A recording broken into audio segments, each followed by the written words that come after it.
உணவே ஜீவசக்தி, உணர்வே பிரம்மஞானம். அன்பே சிவம், மனமே குரு. குரு பிரம்மஸ்ரீ நித்யானந்த சாமிகள் ஆசியோடும் மகான் தத்துவராயருடைய அருளாசியோடும் எல்லா ஆன்மாக்களுக்கும் என்னுடைய ஆத்மா வணக்கம்.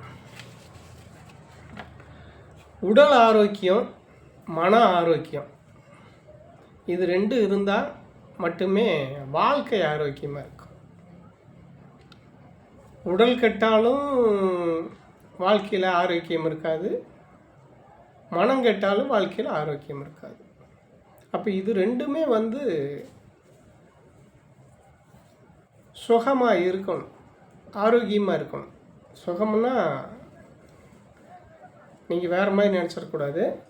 ஆரோக்கியமாக, அதாவது வளமாக இருக்கணும் அப்படிங்கிறது தான் நான் சொல்ல வேண்டியது. அப்போது அந்த ஆரோக்கியம்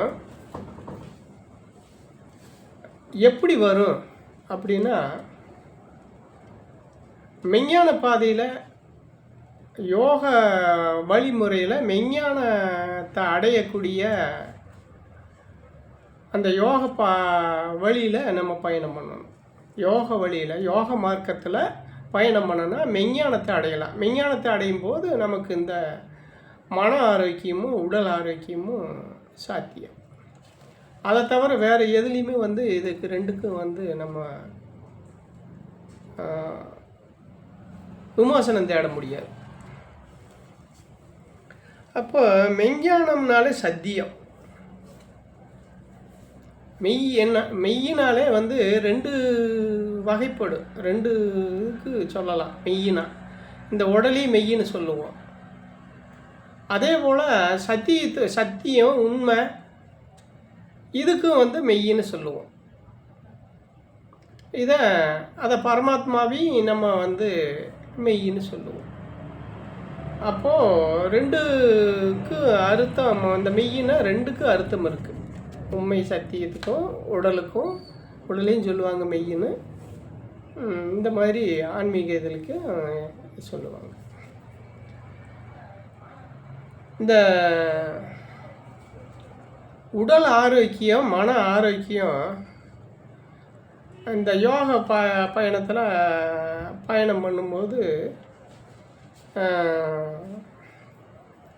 மெஞ்ஞானத்தை நோக்கி நம்ம பயணம் பண்ணுவோம். அந்த மெஞ்ஞானத்தை நோக்கி நம்ம பயணம் பண்ணும்போது என்ன ஆகும்னா, நமக்கு தெரியாத, புரியாத ஒரு சில விஷயங்களுக்கெல்லாம் முடிவு எடுக்க முடியாமல், அர்த்தம் தெரியாமல், இதை போய் யார்கிட்ட கேட்குறது, இது எப்படி நமக்கு தெரியும் அப்படின்னு இந்த மாதிரி குழப்பங்களெல்லாம் நமக்கு இருக்கும். ஏன்னா நம்ம இக வாழ்க்கையில் இருக்கிறதுனால இந்த பரம் சார்ந்த விஷயங்கள்லாம் நமக்கு தெரியாது. அப்போ இந்த மாதிரி ஆன்மீக யோக பயணத்தில் பயணம் பண்ணும்போது அந்த அனுபவம் நமக்கு அது நமக்கு காட்டி கொடுக்கும். அப்போது அந்த மாதிரி போகும்போது நமக்கு புதுசாக ஒரு சில அனுபவங்கள்லாம் நமக்குள்ளே கிடைக்கும். அனுபவங்கள்லாம் நமக்குள்ளே கிடைக்கும். மனுஷனை ஒரு நிலையில் இருந்து இன்னொரு நிலைக்கு எடுத்துகிட்டு போகிறது தான் இந்த ஆன்மீக மெஞ்ஞான பயணம். மெஞ்ஞானத்தை நோக்கி நம்ம பயணம் பண்ணும்போது இன்னொரு நிலையிலேருந்து இன்னொரு நிலைக்கு எடுத்துகிட்டு போகிறது தான் ஆன்மீகம்.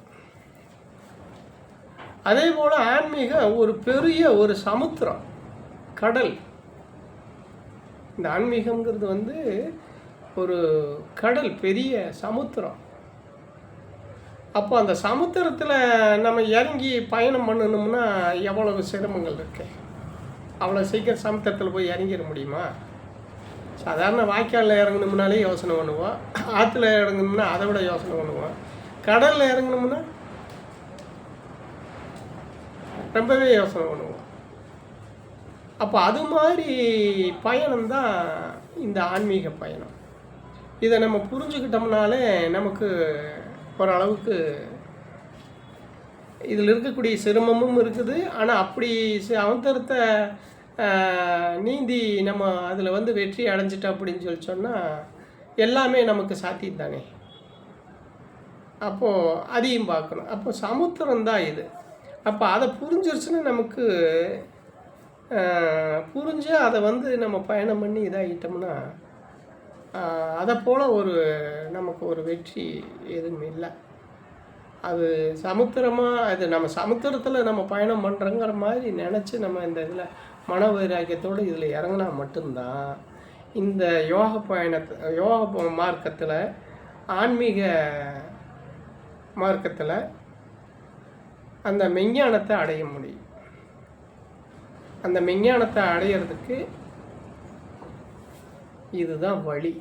அதனால் நம்ம கொஞ்சம் யோசனை பண்ணி சரியான இதில் போனோம் அப்படின்னா நமக்கு அந்த மன ஆரோக்கியமும் உடல் ஆரோக்கியமும் சரியாகும்போது வாழ்க்கை நமக்கு நல்ல ஆரோக்கியத்தோடு இருக்கும் அப்படிங்கிறது தான்.